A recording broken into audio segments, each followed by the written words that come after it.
Colin, Yeah. what would your opinion be on the relations between the settled and travelling community in Ireland at the moment?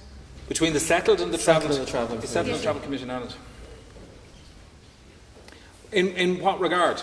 I mean, it's a very open and very leading question. There are huge. Yeah. I've just started. There's a great project that's just started, which is a traveller counselling service. It's headed by a guy called Thomas McCann. Social Entrepreneurs Ireland are supporting it, and I've just started a little bit of work with them as they have an advisor group that they've established to help them develop the service. And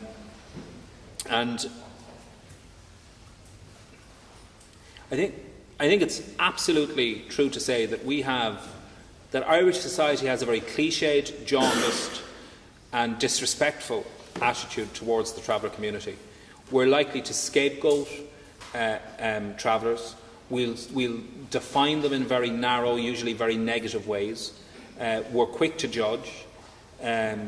We fail to recognise and understand the deep levels of culture that exist within that community. That what we have here is a culture that's in many ways very different to that of the settled community, and that needs to be respected.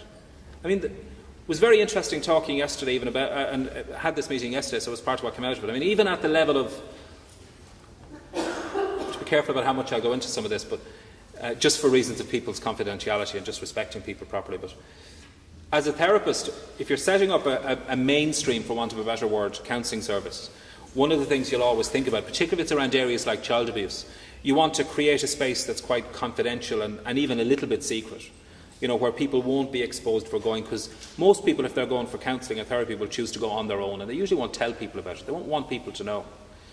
And one of the things that's happened within the traveller counselling service was that they've had to reorganise some of the ways in which they work, because people have phoned up and said, yeah, we want to come, but can we come together?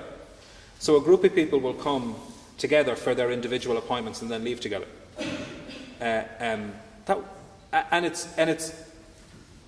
It doesn't mean, by the way, that mental health issues aren't enormously stigmatised within the traveller community, because they are, in the same way as they are within the settled community, perhaps even more so, actually, in some within the traveller community. But the cultural attitudes are so different in some ways that the culture of the culture of community, the culture of shared journey and of connection is much more important and much more embedded within the traveller community. There's no point in saying we're all the same, and there's certainly no point in saying, nor is it right, as some people do, to say that the traveller community just need to go into houses and behave themselves and be like everybody else. They're not like everybody else. We're all different in different ways. And we all need to be treated equally. We all need to be granted equal opportunity. But our differences need to be respected. That doesn't mean that people don't have the same responsibilities as the rest of us living within society. Of course it does. But we have to be able to create spaces and ways in which we can respect each other's difference and each other's cultural difference, and not demand that we all be the same.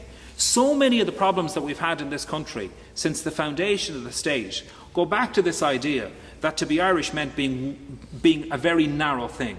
It meant being Catholic, it meant being white, it meant being heterosexual, it meant being married, it meant conforming to the rules of the Catholic Church in order to be socially acceptable.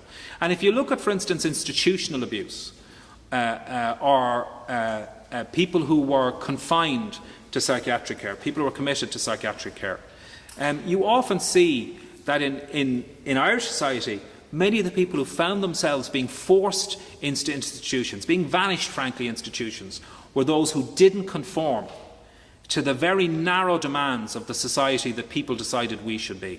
So you saw huge numbers of women who had relationships before they got married, or children. The Magdalen Laundries is an example of that. People with disabilities and learning difficulties. Children, mixed race children, were routinely found themselves in care. Nobody was going to adopt them. There was something disgraceful about them to begin with in the eyes of Irish society. Travellers, the number of people, the higher levels of psychiatric inpatient care in the traveller community and of institutional care within the travel community in the old days of institutional care isn't about the fact that they have greater levels of mental health problems, in my view. It's about the fact that very often the way in which we responded to that community created problems and difficulties that manifested, that showed themselves in particular ways, but also because they didn't conform to that very narrow stereotype that was dictated by Irish society, all of us, but particularly people in positions of power for so very long. We just wouldn't accept any level of difference. So, I mean, it's a much broader answer than maybe the question that you asked. I think relationship between mainstream Irish society and many minority communities within our society are really, really strained and really, really difficult. I think the traveller community right now, and it's not for me to speak on any level, nor would I presume to, so I could be completely wrong about this, but in my sense of it as well is that the traveller community is beginning to try, is certainly has been for some time, and is now more and more finding its own voice, where it's beginning to have the conversations within its own community and culture about where it wants to be next and how it wants to exist within Irish society. And the rest of us have to respect the need for that to happen and provide for it. Because it is a different culture. I mean, it is a uniquely different culture, and we should respect that, and we should find ways to respect it. Yeah, go ahead, Danielle. Yeah, just with regards to your feelings after the suicide of your abuser, you said he chose to destroy himself rather than to find something himself that was worthwhile. So you actually think it's possible for people that are paedophiles and abusers to find something with themselves that is worthwhile? Yeah, I mean, I worked for a while, as I said, my background is as a therapist, and I actually worked for a while on offender treatment programmes in the UK. So I worked as a clinician, as a therapist, with people who had sexually abused as well. I want to be really clear about this. There's no such thing as a treatment programme for sexual offenders that means they'll never abuse again. There's no such thing as a therapeutic programme for sexual offenders and for convicted paedophiles that means we can say, well, they're completely safe. No such thing. But treatment minimises risk, it reduces the risk of reoffending. And just like I said, my experience of abuse doesn't define who I am and doesn't completely define who I am. I'm afraid that means I also have to accept that somebody's committing of a particular crime, no matter how awful the crime might be, doesn't absolutely define who they are. It doesn't let them off the hook. It doesn't mean that they don't have to take responsibility for what they did. It doesn't mean, frankly, that they won't have to live with it. And I can't think of anything, frankly, worse than having to live with, a fully accepted knowledge of having done something like that to a child. But it doesn't mean that there aren't other dimensions to who they are too. And it's one of the most difficult areas of dealing with sexual abuse, particularly child sexual abuse, that we really need to get to grips with, recognising that most child abuse happens within families. And that's not the whole truth of that family, for instance.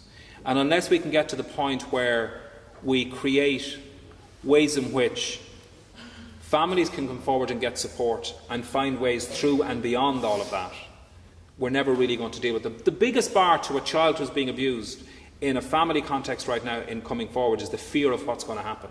The fear of what will happen to the family. The fear of what will happen to them. Will they be taken into care? They're often told this as well, but they'll also hear this, they'll see this, because we now talk about these things more in Ireland, thankfully. But even the fear of what's going to happen to the person who's abusing them, because they may also love that person. If it's a parent, if it's a sibling, they'll have very mixed feelings about that person, but they will also love that person. So we have to create ways in which we can respond to child abuse through the law that holds people properly to account. So we should always investigate and prosecute these kinds of crimes. But we also have to find ways to support victims and their families in finding ways forward. Because until we create ways in which children, victims and their families can believe in the possibility that everything not will be okay, because it won't be okay, but that they'll be given the support that they need to get to the best possible place, acknowledging what's happened, then we're not going to find real solutions.